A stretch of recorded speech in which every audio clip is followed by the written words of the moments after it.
Doctor Baba Saheb Ambedkar open university.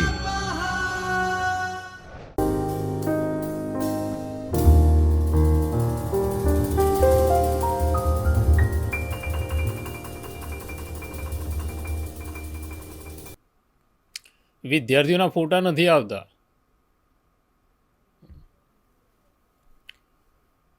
Start કરી દઉં. નમસ્કાર વિદ્યાર્થી મિત્રો, હું ડૉક્ટર પ્રફુલ્લાનંદ નવાગર, આસિસ્ટન્ટ પ્રોફેસર ઇતિહાસ વિષય, ડૉક્ટર બાબા સાહેબ આંબેડકર ઓપન યુનિવર્સિટીમાં આપ સૌને આવકારું છું. આજે આપણે જે યુનિટની ચર્ચા કરવાની છે, યુનિટ 9, મૌર્ય વહીવટી તંત્ર, પ્રાચીન ભારતનો ઇતિહાસ. મૌર્ય સામ્રાજ્યની સ્થાપના ઈસવીસન પૂર્વે 322ની સાલમાં ચંદ્રગુપ્ત મૌર્ય દ્વારા કરવામાં આવી હતી.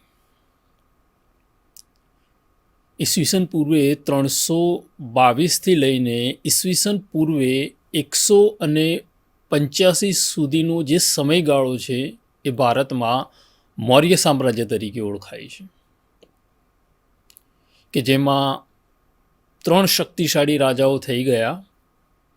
ચંદ્રગુપ્ત મૌર્ય, જે મૌર્ય સામ્રાજ્યનો સ્થાપક હતો. પછી આવે છે બિંદુસાર અને સમ્રાટ અશોક. આ 3 સમ્રાટોના સમયમાં મૌર્ય સામ્રાજ્ય જે છે એ શક્તિશાળી બને છે.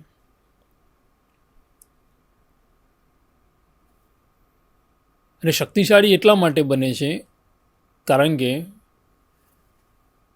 ત્રણેય સમ્રાટોના સમયનું વહીવટી તંત્ર જે હતું એ મજબૂતાઈ ઉપર આધારિત હતું. મૌર્ય સામ્રાજ્યના વહીવટી તંત્રની ચર્ચા કરતાં પહેલાં આપણે મૌર્ય સામ્રાજ્યની સ્થાપના કેવા સંજોગોમાં થઈ, એની પાછળના કારણો કયા કયા હતા, એ વિશેની ચર્ચા કરવી આવશ્યક બની જાય છે. ઈસવીસન પૂર્વે 322માં જ્યારે મૌર્ય સામ્રાજ્યની સ્થાપના થઈ, તો એ પહેલાં બંગાળનો આજનો જે પ્રદેશ છે, આ બધો જે ભાગ જે છે એ મગધ તરીકે ઓળખાતો હતો,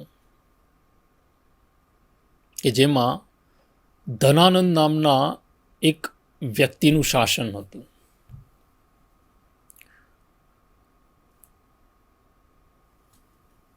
આ ધનાનંદ ખૂબ જ અભિમાની, એના દરબારમાં કોઈ વિદ્વાન વ્યક્તિ આવે છે તો એની વિદ્વતાની તપાસણી કરે છે. ઘણી વખત આવા લોકોને અપમાનિત કરે છે, કારણ કે આ જે સમયગાળો હતો કે જ્યારે ભારતમાં તક્ષશિલા નામની એક વિદ્યાપીઠ હતી, કે જેમાંથી ભણી ગણીને કેટલાય વિદ્વાન વ્યક્તિઓ જે છે એ બહાર પડતા હતા. આમાંનું એક વ્યક્તિત્વ એટલે વિષ્ણુગુપ્ત, જે ભારતના ઇતિહાસમાં ચાણક્યના નામથી પ્રસિદ્ધ થયા. એમનું બીજું પણ એક નામ છે કૌટિલ્ય. મૌર્ય સામ્રાજ્યનો ઇતિહાસ જાણવા માટેનું આ એક અગત્યનું સાધન જો આપણે જોઈએ તો એ છે કૌટિલ્યનું અર્થશાસ્ત્ર, કે જેમાં મૌર્ય સામ્રાજ્ય વિશે સચોટ માહિતી આપવામાં આવી છે. નામ એનું અર્થશાસ્ત્ર છે, જે ચાણક્ય દ્વારા લખવામાં આવ્યું છે, પરંતુ એમાં અર્થને લગતી કોઈ બાબત નથી. એમાં જેટલી પણ બાબતોનો સમાવેશ કરવામાં આવેલો છે એ છે રાજનૈતિક બાબતો. અને બીજું એક પુસ્તક છે મેગેસ્નિસનું ઇન્ડિકા. મેગેસ્નિક એક રાજકીય દૂત હતો ગ્રીસ દેશનો, જે ભારતમાં કેટલાક વર્ષો રોકાય છે અને ભારતમાં રહીને એક પુસ્તકનું સર્જન કરે છે જેનું નામ હતું ઇન્ડિકા. અને આ બંને ગ્રંથો જે છે એ ભારતનો ઇતિહાસ જાણવા માટેના અગત્યના સાધનો માનવામાં આવે છે મૌર્ય સામ્રાજ્યનું. એટલે એના ઉપરથી ખ્યાલ આવે છે કે ચાણક્ય એક અતિ વિદ્વાન વ્યક્તિ, કુશાગ્ર બુદ્ધિમાન હતા. આ વ્યક્તિ જ્યારે ધનાનંદના દરબારમાં જાય છે, બંને વચ્ચે ચર્ચા વિચારણા થાય છે, પરંતુ ધનાનંદની જે કહી શકાય કે એનું અભિમાન જે હતું એ વારંવાર વિદ્વાન વ્યક્તિઓને ઉતારી પાડે છે. આની સામે ચાણક્યનો વિરોધ હતો. એટલે ચાણક્ય એના દ્વારા આપવામાં આવતી જે દાન અથવા તો એની જે ધનરાશિ હતી એ લેવાનું સ્પષ્ટ ના પાડી દે છે કે જ્યાં કોઈ વિદ્વાન વ્યક્તિનું સન્માન ના જળવાતું હોય તો એવા વ્યક્તિનું દાન લેવાની મારે કોઈ જરૂર નથી. અને ત્યારે ધનાનંદ એવું કહે છે કે જો મારી પાસેથી દાન તું નહીં લે તો તારું ગુજરાન કેવી રીતે ચલાવી શકીશ, તારું પાલન પોષણ કેવી રીતે થશે. અને ત્યારે ચાણક્ય કહે છે કે મારું પાલન પોષણ કરી શકે એવા રાજાઓ તો હું પોતે જ ઊભા કરી શકું એમ છું. ધનાનંદ શિક્ષકને કોઈ દિવસ સાધારણ ના સમજ. અને એમાંથી તમે જુઓ કે આજના સમયમાં આ વાક્ય જે છે એ વધારે પ્રમાણમાં વપરાય છે કે શિક્ષક કભી સાધારણ નહીં હોતા, પ્રલય ઓર નિર્માણ ઉસકી ગોદ મેં પલતે हैं. અને અપમાનિત થયેલો ચાણક્ય જે છે એ ત્યાંથી નીકળી જાય છે અને નક્કી કરે છે કે આ બાબતનો બદલો હું ધનાનંદ પાસેથી અવશ્ય લઈશ. ત્યાંથી નીકળે છે, પરંતુ ધનાનંદના સામ્રાજ્યનો ખાત્મો કેવી રીતે કરવો, એની પાસે બધું જ છે, બુદ્ધિ છે, પરંતુ જે વસ્તુ નથી એ છે એની પાસે લશ્કરનો અભાવ હતો. ત્યાંથી નીકળ્યા પછી એ કેટલાક બાળકોને રમત રમતા જુએ છે, દરબારીઓની કે રાજાની રમત રમતા જુએ છે. એમાં એક નાનું બાળક જે છે એ પથ્થરની શિલા ઉપર બેઠેલું હતું અને બીજા એના જે મિત્રો હતા એ આસપાસના પથ્થરો ઉપર બેઠેલા હતા.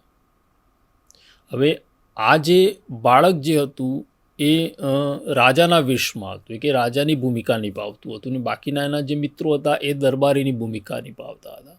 એની બેસવાની સ્ટાઇલ, એની બોલવાની છટા, આ બધું ચાણક્ય થોડા સમય માટે જોઈ રહે છે અને એના ઉપરથી તારણ ઉપર આવે છે કે ખરેખર આ બાળકમાં જે છે એ સમ્રાટ બનવાના તમામ ગુણ છે. જો હું આને તાલીમ આપું તો ભવિષ્યમાં આ બાળક જે છે એ ધનાનંદના સામ્રાજ્યને ખતમ કરી શકે છે. અને અહીંયા ચંદ્રગુપ્ત મૌર્યની તાલીમની શરૂઆત થાય છે. આ નાનો બાળક બીજો કોઈ નહીં પરંતુ ચંદ્રગુપ્ત મૌર્ય જ હતો. ચાણક્ય એને તમામ પ્રકારની તાલીમ આપે છે. પણ આ જે સમયગાળો છે ભારતમાં કે ઈસવીસન પૂર્વે 332થી 322નો જે સમયગાળો છે ભારતમાં, એ વિદેશી આક્રમણોનો સમયગાળો પણ માનવામાં આવે છે. કારણ કે ઈસવીસન પૂર્વે 322ની સાલમાં ભારતમાં એક આક્રમણ થયેલું છે, સિકંદરનું આક્રમણ, જે ગ્રીસ દેશથી આવ્યો હતો. પરંતુ એ ભારતના પૂર્વી પ્રદેશો સુધી પહોંચી શકતો નથી. એની ઈચ્છા હતી એ ધનાનંદ ઉપર એટલે કે બંગાળ ઉપર આક્રમણ કરવાની, પાટલીપુત્રને જીતવાની એની ઈચ્છા હતી. પરંતુ એ ભારતને સંપૂર્ણ રીતે જીતી શકતો નથી. એને પાછા વળવું પડે છે. એના સૈનિકો જે હતા એ હિંમત હારી ગયા હતા. ભારતની આબોહવા જે છે એને માફક નથી આવતી. નદીઓના અતિશય પૂર, એટલે નદીઓને પાર કરવી પણ એના માટે આસાન નથી. ઉત્તર ભારતની જે ગંગા છે, યમુના છે કે બ્રહ્મપુત્રા, આ બધી નદીઓને પાર કરવી આસાન નથી. કારણ કે આ બધી નદીઓ હિમાલયમાંથી નીકળે છે અને જે 12 માસ વહેતી હોય છે. આવા સંજોગો એ વખતે ભારતમાં પ્રવર્તમાન હતા અને આનો જે પૂરેપૂરો ફાયદો જે છે એ ચાણક્ય ઉઠાવે છે. સિકંદરને અહીંયાથી પાછા વળવું પડે છે ભારતમાંથી, અને ચાણક્યને જે સંપૂર્ણ તાલીમ આપવામાં આવી હતી એના આધારે ધનાનંદને સત્તા ઉપરથી હટાવી દેવામાં આવે છે. અને ઈસવીસન પૂર્વે 322ની સાલમાં જે સામ્રાજ્યની સ્થાપના થઈ ભારતમાં, એ સામ્રાજ્ય હતું મૌર્ય સામ્રાજ્ય. એના સ્થાપક હતા ચંદ્રગુપ્ત મૌર્ય, અને એને મદદ કરનાર, એને તૈયાર કરનાર એના ગુરુ, જેનું નામ હતું ચાણક્ય. એટલે ઈસવીસન પૂર્વે 322માં મૌર્ય સામ્રાજ્યની સ્થાપના થઈ. સામ્રાજ્યની સ્થાપના કરવી એ તો અગત્યનું છે જ, પણ સાથે સાથે એ સામ્રાજ્યને ટકાવી રાખવું એ પણ એક અગત્યની બાબત છે. કારણ કે ભારતમાં વિદેશી હુમલાઓની જે પરંપરા હતી એ શરૂ થઈ ગઈ હતી અહીંયા. સિકંદર ગયો, પરંતુ સિકંદરના ગયા પછી આ શૃંખલા જે છે એ અહીંયા તૂટતી નથી. સિકંદરના ગયા પછી એનો જે સેનાપતિ હતો સેલ્યુક્સ એ ફરીથી ભારત ઉપર આક્રમણ કરે છે. સિકંદરે જ્યારે આક્રમણ કર્યું હતું ત્યારે એ એના સેનાપતિ તરીકે કામ કરતો હતો. સેલ્યુક્સ ઈસવીસન પૂર્વે 305ની સાલમાં ભારત ઉપર આક્રમણ કરે છે અને એ વખતે ભારતનો શાસક છે ચંદ્રગુપ્ત મૌર્ય. એટલે અહીંયા ચંદ્રગુપ્ત વિચાર કરે છે કે દરેક વખતે યુદ્ધ કરવું આવશ્યક નથી. સેના તો હતી એની પાસે, શક્તિશાળી, તમે જુઓ કે શું કહી શકાય એનું સામ્રાજ્ય હતું, પણ છતાં એ એવું વિચારે છે કે સેલ્યુક સાથે યુદ્ધ કરવાના બદલે જો સંધિ થઈ જાય તો ઘણું બધું બચી શકે એમ છે. અને એટલા માટે ચંદ્રગુપ્ત મૌર્ય જે છે એ સેલ્યુક સાથે યુદ્ધ નથી કરતો, પરંતુ એની સાથે સંધિ કરે છે. અને સેલ્યુક્સ પણ જે છે એ આ બાબત સાથે સંમત થઈ જાય છે. અહીંયા ભારત અને ગ્રીસ દેશના એક નવા સંબંધોની જે છે અહીંયા શરૂઆત થાય છે. સેલ્યુક્સ જે છે પોતાની દીકરી હેલનના જે લગ્ન જે છે એ ચંદ્રગુપ્ત મૌર્ય સાથે કરાવે છે. એટલે લગ્ન સંબંધોની અહીંયા શરૂઆત થઈ. બીજી તરફ તમે જુઓ કે ચંદ્રગુપ્ત મૌર્ય જે છે એ સેલ્યુક્સને 500 હાથીની ભેટ આપે છે. એટલે લગ્ન સંબંધોથી જે રાજકીય બાબતો જે છે એ અહીંયા મજબૂત બનતી જાય છે. આ ચંદ્રગુપ્ત મૌર્ય ઈસવીસન પૂર્વે 298 સુધી શાસન કરે છે અને જીવનની છેલ્લી અવસ્થામાં શ્રવણબેલગોળા કરીને એક સ્થળ છે દક્ષિણમાં, બેંગ્લોરથી 100 કે 120 કિલોમીટર દૂર છે, ત્યાં જાય છે શ્રવણબેલગોળા. અને ત્યાં જઈને જૈન ધર્મનો અંગીકાર કરે છે અને સંલેખના પદ્ધતિથી મૃત્યુ પામે છે. આ એની છેલ્લી અવસ્થા હતી. એટલે જ્યારે એ રાજગાદીનો ત્યાગ કરીને શ્રવણબેલગોળા જાય છે તો પોતાની જે સત્તા હતી એ પોતાના પુત્ર બિંદુસારને સોંપીને જાય છે. આ બિંદુસાર જે છે એ પણ મૌર્ય સામ્રાજ્યનો એક શક્તિશાળી સમ્રાટ હતો. પિતાના સામ્રાજ્યને એ આગળ ધપાવવાનું કામ કરે છે. ચંદ્રગુપ્ત મૌર્યની જેમ એ વિદેશો સાથે સંબંધો જે છે એ વધારે મજબૂત બનાવે છે. બિંદુસારનું બીજું પણ એક નામ છે ઇતિહાસમાં અમિત્રઘાત. અમિત્રઘાતનો મિનિંગ થાય છે શત્રુઓનો નાશ કરનાર. બીજી બાબત તમે જુઓ કે અમિત્રઘાત ઈસવીસન પૂર્વે 298થી લઈને ઈસવીસન પૂર્વે 273 સુધી શાસન કરે છે. અને 273ની સાલમાં જે વ્યક્તિ સત્તા ઉપર આવે છે એ વ્યક્તિનું નામ હતું સમ્રાટ અશોક. એવું કહેવાય છે કે બિંદુસારને 100 પુત્રો હતા અને આ 100 પુત્રો વચ્ચે ગાદી સંઘર્ષની શરૂઆત થાય છે. બિંદુસારે પોતાના જીવતે જીવ એવું કીધેલું છે કે મારા 99 પુત્રોમાંથી કોઈ પણ પુત્રને તમે સત્તા ઉપર બેસાડો મને વાંધો નથી, પરંતુ મારો એક જ પુત્ર જે છે એ સત્તા ઉપર ન આવવો જોઈએ. એનું નામ હતું સમ્રાટ અશોક. પરંતુ આ તો રાજકારણ છે, મારે એની તલવારનો સિદ્ધાંત જે છે એ અહીંયા પ્રચલિત હતો. એટલે બિંદુસારની ઈચ્છા ન હોવા છતાં પણ શક્તિશાળી સમ્રાટ તરીકે અશોકનો અહીંયા ઉદય થાય છે. કારણ કે જ્યારે અશોકનું રાજ્યારોહણ થાય છે એ પહેલાં એ તક્ષશિલા અને ઉજ્જૈનના સુબા તરીકે એની નિમણૂક કરવામાં આવેલી હતી. એટલે સમ્રાટ અશોક જે છે એ ઈસવીસન પૂર્વે 273માં સત્તા ઉપર આવે છે, પરંતુ એનો વાસ્તવિક રાજ્યાભિષેક જે છે એ ઈસવીસન પૂર્વે 269ની સાલમાં થયેલો છે. એટલે 269થી લઈને ઈસવીસન પૂર્વે 261 આ 8 વર્ષના સમયગાળામાં અશોક વિચારે છે કે મૌર્ય સામ્રાજ્યનો જે વિસ્તાર જે છે એને કેવી રીતે વધારવું, મૌર્ય સામ્રાજ્યને હું વિસ્તૃત કેવી રીતે કરી શકું. આસપાસના જેટલા પણ પ્રદેશો જે છે એને જીતી લીધા હતા, પરંતુ એક પ્રદેશ જે છે એ વખતે મૌર્ય સામ્રાજ્યનો એક ભાગ ન હતું, અને એ હતું એ વખતનું કલિંગ. કલિંગ એટલે આજનું ઓરિસ્સા નામનું જે સ્ટેટ છે એ પ્રદેશ. તો આ પ્રદેશને મેળવવા માટે શું કરવું જોઈએ? વારંવાર કલિંગ સાથે તમે જુઓ કે અશોકને સંઘર્ષ થયેલો છે, પરંતુ એ કલિંગને જીતી શકતો નથી. પરંતુ ઈસવીસન પૂર્વે 261માં જે યુદ્ધ થયું એ આરપારનું યુદ્ધ હતું. અશોકે પોતાના સૈનિકોને પૂરેપૂરી છૂટ આપી દીધી કે ચાહે કંઈ પણ થઈ જાય, પણ આ વખતે કલિંગને મૌર્ય સામ્રાજ્યનો એક ભાગ બનાવવાનું છે. અને અહીંયા તમે જુઓ તો ઈસવીસન પૂર્વે 261ની સાલમાં કલિંગનું યુદ્ધ થાય છે. જો કે કેટલીય કટલેઆમ કરવામાં આવે છે, નિર્દોષ લોકોને પણ અહીંયા છોડવામાં નથી આવતા. યુદ્ધમાં સૈનિકો અને યોદ્ધાઓ તો મૃત્યુ પામે જ છે, શહીદ થાય જ છે, પરંતુ એની સાથે સાથે તમે જુઓ અહીંયા કેટલાય નિર્દોષ બાળકો અને સ્ત્રીઓની કટલેઆમ કરવામાં આવી હતી.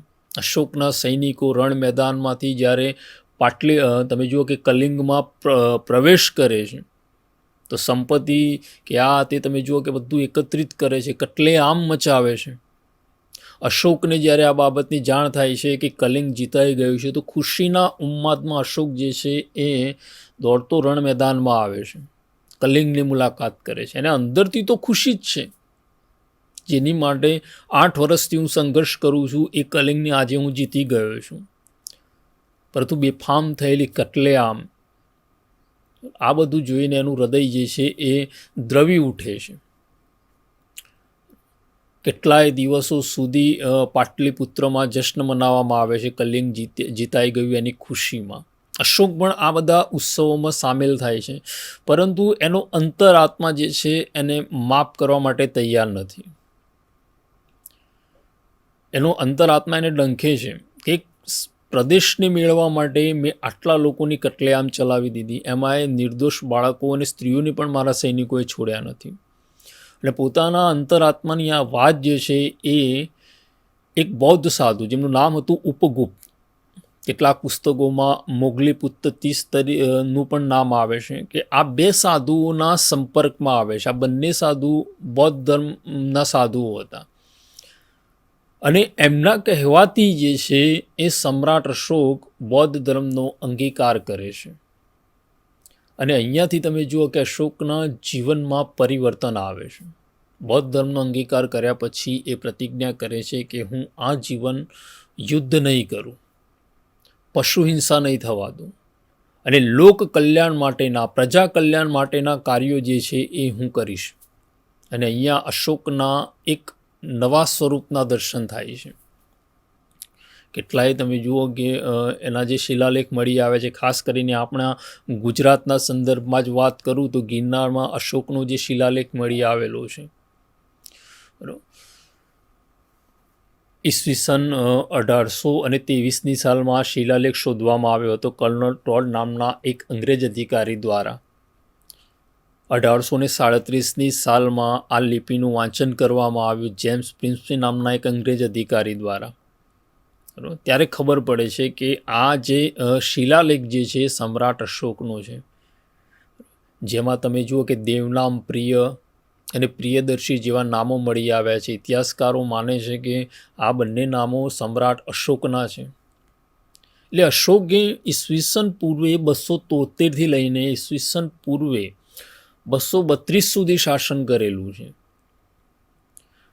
અને આ પોતાના શરૂઆતના સમયગાળામાં જે ક્રૂર અશોક હતો એ કલિંગના યુદ્ધ પછી બદલાય છે.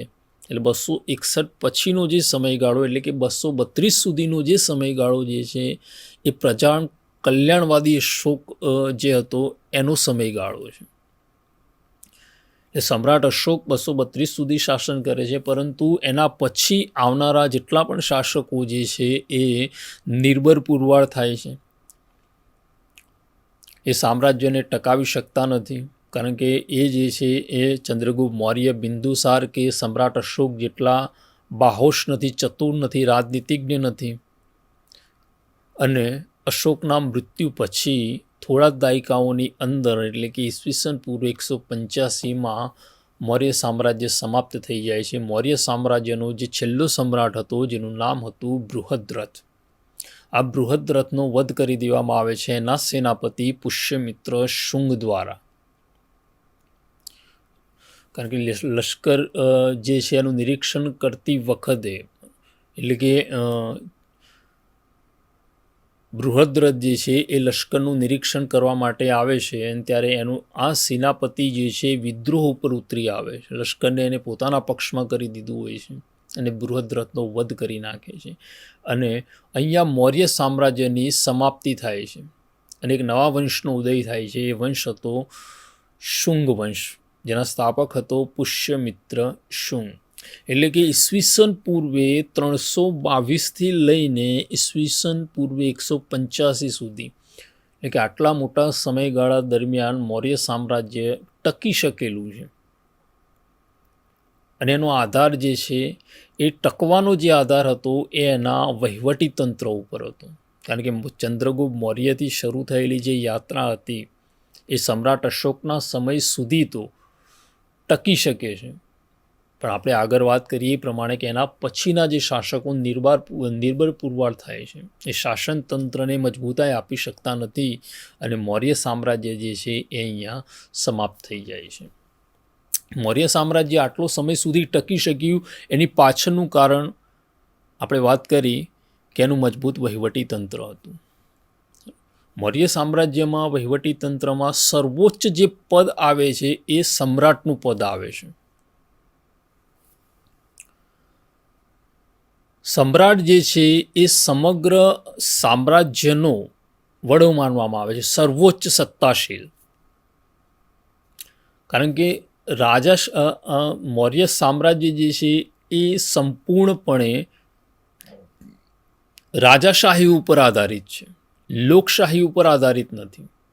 અહીંયા તમે જુઓ કે કેન્દ્રીય વહીવટ આવે છે, પ્રાંતીય વહીવટ આવે છે, પ્રાદેશિક વહીવટ આવે છે.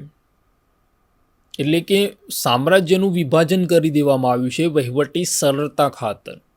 એનું વિકેન્દ્રીકરણ પણ કરવામાં આવેલું છે, પરંતુ લોકશાહી નથી. અહીંયા રાજાશાહી છે. એટલે કે ભલે વિભાજન કરવામાં આવ્યું છે, પ્રાંત વાઇઝ કે પ્રાદેશિક વાઇઝ જે છે અધિકારીઓની નિમણૂક કરવામાં આવેલી છે, અધિકારીઓને કેટલીક સત્તાઓ પણ આપવામાં આવેલી છે, પરંતુ છેલ્લી સત્તા જે છે એ સમ્રાટના હાથમાં હતી. કારણ કે આ જે છે એ લોકશાહી નથી. વર્તમાન જે સમય જે છે એ લોકશાહીનો છે, લોકોનું શાસન, લોકો વડે ચાલતું શાસન, લોકો માટેનું શાસન. એટલે લોકો નક્કી કરે છે કે રાજા કોને, વડાપ્રધાન કોને બનાવવા, રાષ્ટ્રપતિ કોને બનાવવા, ચીફ મિનિસ્ટર કોને બનાવવા. અહીંયા રાજાનું જે પદ જે છે એ વંશ પરંપરાગત છે. લોકો નક્કી નથી કરી શકતા કે રાજા કોણ બનવાનું છે.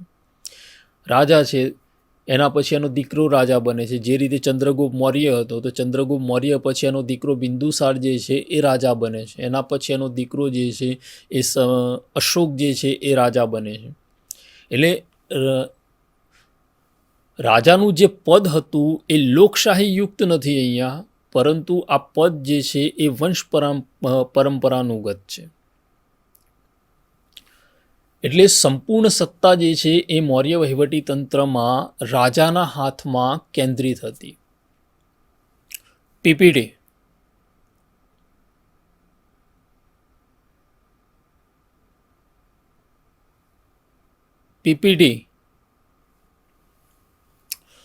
મૌર્ય વહીવટી તંત્રને આપણે લોકો ત્રણ રીતે આપણે જોઈ શકીએ છીએ: કેન્દ્રીય વહીવટી તંત્ર, પ્રાંતિક વહીવટી તંત્ર અને પ્રાદેશિક વહીવટી તંત્ર. આપણે જે રીતે વાત કરી, ફર્સ્ટ આવે છે રાજા. એટલે કે રાજ્યની સર્વોપરી સત્તા જે છે એ રાજાના હસ્તક રહેતી હતી. અર્થશાસ્ત્રમાં રાજાના 7 અંગો દર્શાવવામાં આવેલા છે, જેવા કે અમાત્ય, જનપદ, દુર્ગ એટલે કે કિલ્લો, મિત્ર, લશ્કર અને કોષ એટલે કે ખજાનો. કોઈ પણ સમ્રાટ પાસે આ 7 અંગો હોય તો એનું સામ્રાજ્ય જે છે એ મજબૂત બને છે. 7 અંગો હોવા જરૂરી છે, પણ સાથે સાથે એમાં વહીવટી કુશળતા પણ હોવી જરૂરી છે. અર્થશાસ્ત્રની આપણે આગળ વાત કરી કે જેની રચના કૌટિલ્ય દ્વારા કરવામાં આવી હતી, ચાણક્ય દ્વારા કરવામાં આવી હતી, જે એમનું બીજું નામ છે. અને એમને જે છે આ 7 અંગોને જે છે અહીંયા દર્શાવેલા છે. અમાત્ય, જનપદ. અમાત્ય એટલે કે રાજાને સલાહ સૂચન આપનાર વ્યક્તિ.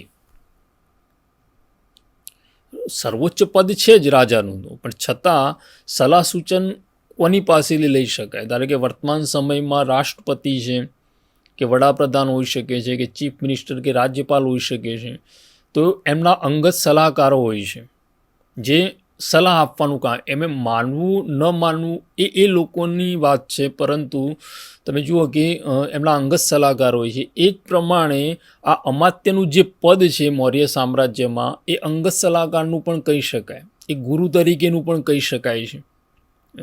એટલે કે ચંદ્રગુપ્ત મૌર્યના અમાત્ય કોણ હતા? તો એ ચાણક્ય હતા. અને એમના જ સલાહ સૂચન અનુસાર, એમના જ માર્ગદર્શન નીચે જે છે એ ચંદ્રગુપ્ત મૌર્ય જે છે એ મૌર્ય સામ્રાજ્યની સ્થાપના ભારતમાં કરી શકે છે. એટલે અર્થશાસ્ત્ર કહે છે કે અમાત્યનું પદ જે છે એ યોગ્ય વ્યક્તિને આપવું જોઈએ. કોઈ ઓર્ડિનરી વ્યક્તિને આ પદ આપવામાં આવે તો સામ્રાજ્યનો વિનાશ થઈ જાય છે. અમાત્યનું પદ હંમેશા સામ્રાજ્યમાં મજબૂત હોવું જોઈએ. બીજું છે જનપદ, લોકોની ભાગીદારી. ત્રીજું છે દુર્ગ એટલે કે કિલ્લાઓ. કિલ્લાઓ તમે જુઓ કે સરહદોનું રક્ષણ કરવા માટે ઘણી વખત કિલ્લાઓ અગત્યની ભૂમિકા ભજવે છે. મધ્યયુગના સમયનું એક ઉદાહરણ આપણે જોઈએ કે શિવાજી મરાઠા સામ્રાજ્યને વિસ્તાર કરી શકે છે, મજબૂત બનાવી શકે છે. કેમ? કારણ કે શિવાજીએ મરાઠા સામ્રાજ્યને મજબૂત બનાવવા માટે વધારેમાં વધારે કિલ્લાઓ જીતવા ઉપર ધ્યાન આપ્યું હતું. અને ત્યારે જે છે એ આ મજબૂત તમે જુઓ કે આ કિલ્લાઓ જીત્યા પછી મરાઠા સામ્રાજ્ય જે છે એ દક્ષિણ અને છેક ઉત્તર ભારત સુધી તમે જુઓ કે વિસ્તૃત પામે છે. પીપીડી. પછી આગળનું આવે છે મિત્ર.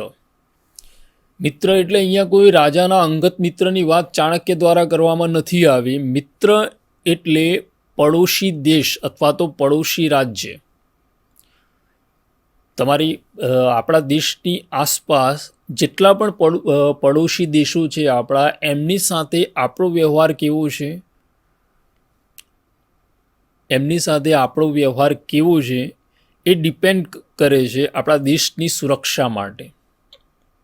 વર્તમાન સમયમાં તમે જુઓ તો ભારતમાં જેટલા પણ પડોશી દેશો છે, એક તરફ પાકિસ્તાન છે, નીચે દક્ષિણમાં શ્રીલંકા છે, ઉપર નેપાળ અને ચીન છે. એમાં ખાસ કરીને તમે જુઓ કે શ્રીલંકા એ કોઈ શક્તિશાળી દેશ નથી, નેપાળ એ પણ કોઈ શક્તિશાળી દેશ નથી. શક્તિશાળી જે દેશોમાં તમે જુઓ કે એક ચીન છે, જે વારંવાર તમે જુઓ કે ભારતમાં ઘૂસણખોરી કરે છે, ધમકી આપવાનું કામ કરે છે. બીજી તરફ તમે જુઓ કે પાકિસ્તાન જે છે કે જે આપણું પરમેનન્ટલી દુશ્મન છે, તો એની સાથે આપણે 3-4 જેટલા યુદ્ધો પણ કરી લીધા છે કે જેમાં ભારતની જીત થઈ હતી. પણ આ બધા દેશોને આપણે કંટ્રોલ કરવા પડે છે, દબાવમાં રાખી શકીએ છીએ. ક્યારે? કે જ્યારે બીજા રાષ્ટ્રો સાથેના સંબંધો આપણા સારા હોય. એટલે જેટલા પણ તમે જુઓ કે અર્થશાસ્ત્રમાં કહેવામાં આવ્યું છે કે દુશ્મનનો દુશ્મન એટલે આપણો મિત્ર બની જવો જોઈએ. માની લો કે આપણું દુશ્મન ચાઇના છે અને એનું દુશ્મન અમેરિકા છે, તો અમેરિકાને આપણે શું કરવું જોઈએ? તો મિત્ર બનાવી લેવું જોઈએ. માટે ચાણક્ય કહે છે કે દુશ્મનનો દુશ્મન એટલે આપણો મિત્ર બની જવો જોઈએ. એટલે પાડોશી જે આપણા રાજ્યો હોય, તો આ પડોશી જે દેશો હોય એમની સાથે પણ હંમેશા સારા વ્યવહાર રાખવો જોઈએ. કારણ કે યુદ્ધના સમયમાં આવા મિત્ર રાષ્ટ્રોની જે મદદ જે છે એ અતિ આવશ્યક બની જાય છે. પછી આગળ ચાણક્ય કહે છે લશ્કર. કોઈપણ સામ્રાજ્યની મજબૂતીનો આધાર લશ્કર ઉપર રહેલો છે. લશ્કરમાં તમે જુઓ કે પૈદલ લશ્કર પણ હોઈ શકે છે, ઘોડેસવાર હોઈ શકે છે, હસ્તીદળ એટલે હાથીદળ પણ હોઈ શકે છે, રથી પણ હોઈ શકે છે. અને જેટલું લશ્કર મજબૂત હશે યુદ્ધમાં જીતવાના ચાન્સ જે છે એ વધી જાય છે અહીંયા. આગળનું જે આવે છે કોષ એટલે કે ખજાનો. સામ્રાજ્યની આર્થિક સ્થિતિ પણ મજબૂત હોવી જોઈએ. લોકો પાસેથી ટેક્સ જે લેવામાં આવે છે એને કેવી રીતે વિસ્તૃત કરવો, એને કેવી જગ્યાએ વાપરવો, લશ્કરમાં કેવી રીતે વાપરવો, બરાબર, આર્થિક બાબતોમાં કેવી રીતે ખર્ચો કરવો, આ બધી જે બાબતો જે છે એ ખજાના ઉપર આધારિત છે. કારણ કે જેટલી પણ ઇન્કમના જે સ્ત્રોત હતા મૌર્ય વહીવટી તંત્રમાં, ખાસ કરીને તમે જુઓ કે જ્યારે કોઈ બીજા પ્રદેશ ઉપર આક્રમણ કરવામાં આવે અને ત્યાંથી જે સંપત્તિ પ્રાપ્ત થાય છે તો એ ખજાનામાં ભરવામાં આવે છે, એ સારા કાર્યોમાં વાપરવામાં આવે છે. શસ્ત્રો બનાવવા માટે, સૈનિકોને પગાર આપવા માટે તમે જુઓ કે કામ લાગે છે. એટલે સામ્રાજ્યને મજબૂત બનાવવા માટે કોષ એટલે કે ખજાનો પણ એક અતિ આવશ્યક છે. એટલે ચાણક્ય દ્વારા અર્થશાસ્ત્રમાં રાજાના આ 7 અંગો દર્શાવવામાં આવે છે કે આ 7 અંગો જો મજબૂત હોય તો સામ્રાજ્ય પણ મજબૂત બને છે. સમાપન આપું ફર્સ્ટનું? સચિન, થઈ ગઈ 30 મિનિટ?